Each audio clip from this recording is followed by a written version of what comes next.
Hey everybody, welcome back. I want to discuss something I feel is very important. I wish I would have adapted this concept earlier in life, and I'm not sure how many of you have this concept. I really would like, if you don't have it, really would like all of you to have it because I think it will take some time. It takes some practice.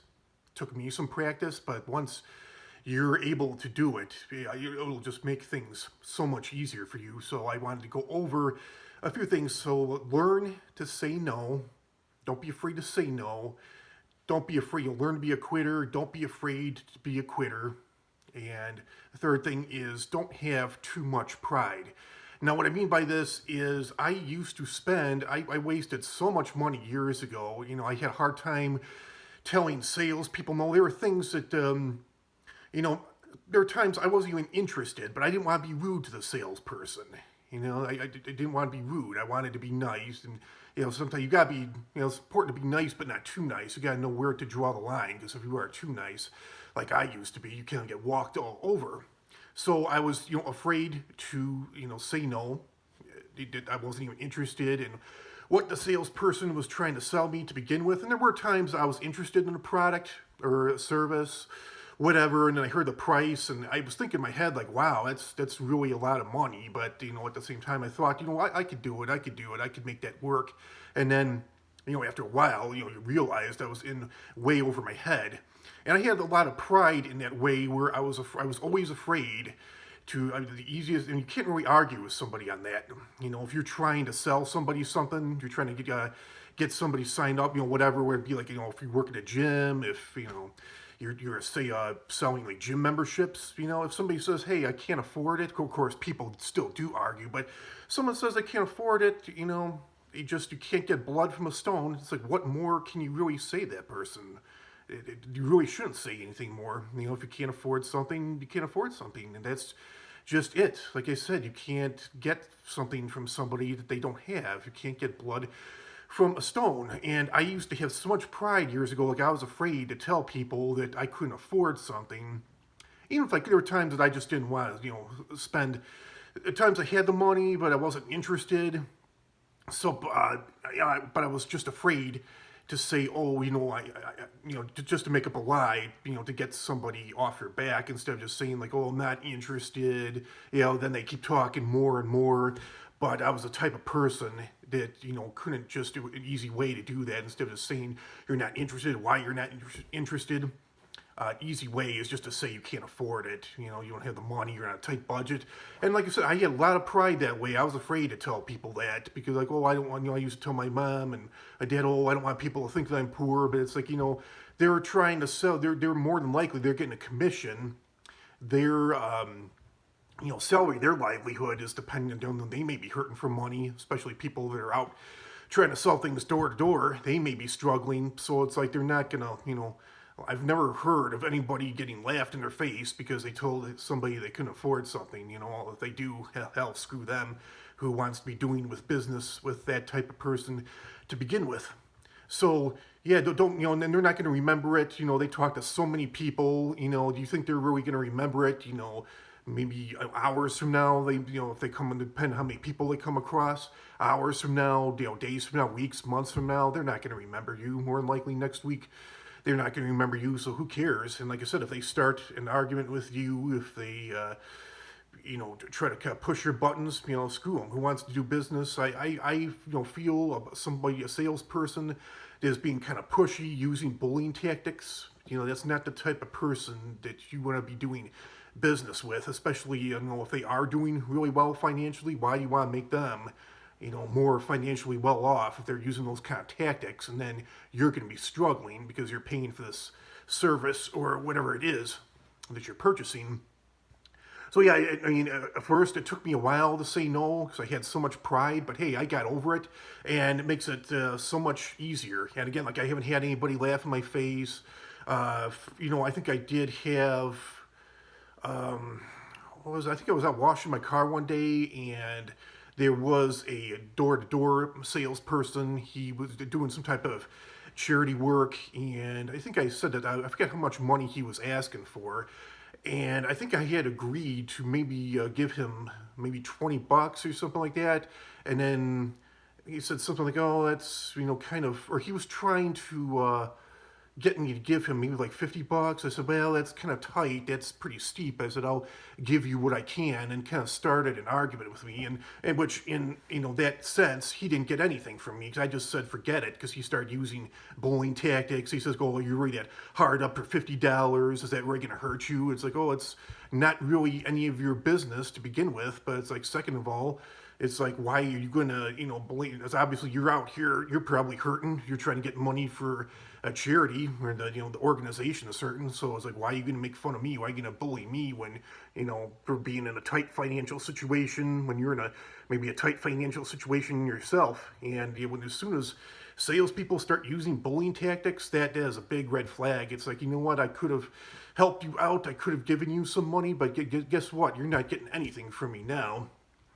I've had that happen like years ago. It used to be at bars. I was going to give the bartender a good tip, but I know went to a couple bars, and these bartenders, $3.50 for a beer. You give them $4, and I would always tip at least $1 for a drink. And I'd be waiting and waiting. They wouldn't give me my 50 cents back, and I'd be like, all right, well, screw it. You know what? I was going to give you a good tip. I was going to give you at least $1 for that beer, but guess what? Now you're not going to get it. I'm just going to let you keep that 50 cents, and I'll be on my way. And as far as doing things, whether it be like volunteer work or clubs, things like that. I forget who it was that said it, but somebody said once that a billion here, a billion there, pretty soon adds up to be some pretty big money. And I do remember reading a story once about a guy that he was working full time, 50 hours a week, and then he was doing all this stuff. Yeah, even I don't know if he had free time on weekends, but yeah, during the week he had like no time at home with his wife or his kids because he was like a basketball coach. I think he served on the school board as well, and then he was on some other committee, and he just didn't realize how much he was taking on. He said, eventually, he said, I had to learn to be a quitter. I had to learn to say no. And if you have to, make up a list. Things that are really important to you. Make up a list of, like, let's say 10 things you got going on. Let's say you do have 10 things going on in your life outside of work. You could make up a list of like those 10 things, and then maybe put them down, number them, write them out, and then decide, then sort them out in order of importance, maybe from most important to least important. You can give them all up if you want to, but maybe if you're feeling stressed, maybe just stick with maybe the 3 or 4 important things that you're doing, whatever it may be, and then maybe cut out some of the other things. And it's up to you. It's totally up to you. You don't have to give anything up. You could give it all up. You could give some of it up. It's totally up to you what you want to keep taking on and what you want to get rid of. It's your life. It's not mine. And that's the other thing I wanted to stress too. Nobody else. We can't clone ourselves. At least now, not yet anyway. It'd be nice. It'd be nice to maybe clone at least like 5 myself, and I could enjoy some more time with my daughter and my wife. And I'm sure everybody would like to do that. That's one thing we all want more of this time. I'd love to clone myself. Even it would help just to have one more clone. But obviously those kind of things aren't possible. Those kinds of things don't exist. But, for that simple reason, you're going to have to do it. No one's going to live your life besides you. So that's another thing that you can bring up. Just say, hey, I'm stressed. I got enough going on. Thanks, but no thanks. And that happened to me once. Somebody was trying to get me into a bowling league, and some other people were pushing, like, oh, you're a good bowler, Jeff, come on, why don't you go do it, it'll be fun. I'm like, yeah, I'm sure it would be fun, and I'm sure they could use a good bowler, but I said, you know what, I said, I already felt like I had enough, I wasn't lying, and I already felt like I had enough going on. I said, nah, I mean, I'm sure it'll be fun, I'm sure I'm a good bowler, but, I think right now I have enough going on. And, that's usually, most people don't argue with that. And, another thing I want to stress is that, that just, learn to be a quitter, learn to say no, and, especially when it comes to finances, just, don't have, it's important to have pride, but don't let pride get in the way of, that's what I want to say, don't let, your pride, take over your life, define who you are, do what you want to do, don't be defined by other people, don't allow yourself to be defined by other people. I had a friend once that had a job, and he left for what he thought was going to be a better job, and he kind of talked about how much more money he was going to be making, about how much he thought the job was going to be benefits, things like that, and it ended up not working out. It wasn't what he thought it was going to be, and I was, it was his life. But he didn't want to go back to that old job because he said like, oh, I made it out to be like I was going to be making. I think he was making more money, but he said, well, I told him about how much better the job was going to be. I was going to be making more money. He said, I don't want to go back to my old job. He's like, they'll probably laugh at me. They'll think I'm a failure, and like, they probably won't think that. And if they do, fuck them. Who wants people like that as friends, anyways? But yeah, I told him. I said, don't let pride hurt you like that. Don't let your pride. It'll always get in the way. Don't let it get in the way of your dreams. Don't let it get in the way of your goals. Pride. Having too much pride that can a situation like that will just get the best of you every time. And like McDonald's, for example, let's say that you really need a job bad, and you figure, oh, well, I wouldn't mind work at McDonald's, but like, oh, people might laugh. Same with Walmart too. Like, oh, I don't want to work at Walmart. I don't want to work at McDonald's. People will probably laugh at me. Like, no. Most people, again, with this full finance thing, most people are mostly concerned about themselves. Most people are just so concerned about their own financial situations, their own lives. And that's what my dad told me. I used to kind of feel that I was the center of attention. And Dad told me, he's like, Jeff, you got to realize, you're kind of looking at this like you're under a scope, like you're the center of attention, but you got to realize that, you may not be the center of attention. He said, I'm not trying to say like, people are assholes or anything like that, but he says, for the most part, most people are more, they're just concerned, they just worry, they care about themselves. He's like, I'm not saying that people hate you or anything like that, or wish the worst on you, or are going to laugh at you, make fun of you, but he said most people have just so much going on in their own lives, like they don't have time to be stressing, worrying about what other people are doing with their own lives. Yeah, and it's the way I feel.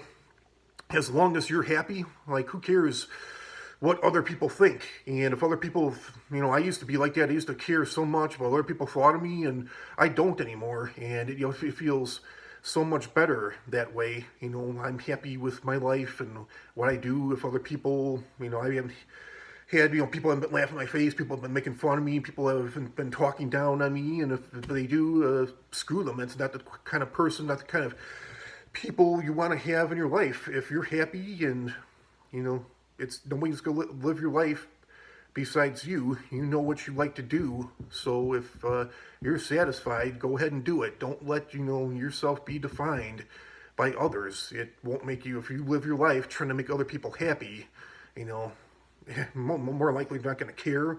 If you try to live your life making other people happy, you're just going to make yourself unhappy in the long run. So I think that's all I have to say about that. Comment, like, share, subscribe, and I'll talk to you all real soon. Another great topic. Hey, have a great week, everybody. Talk to you all later real soon. Bye.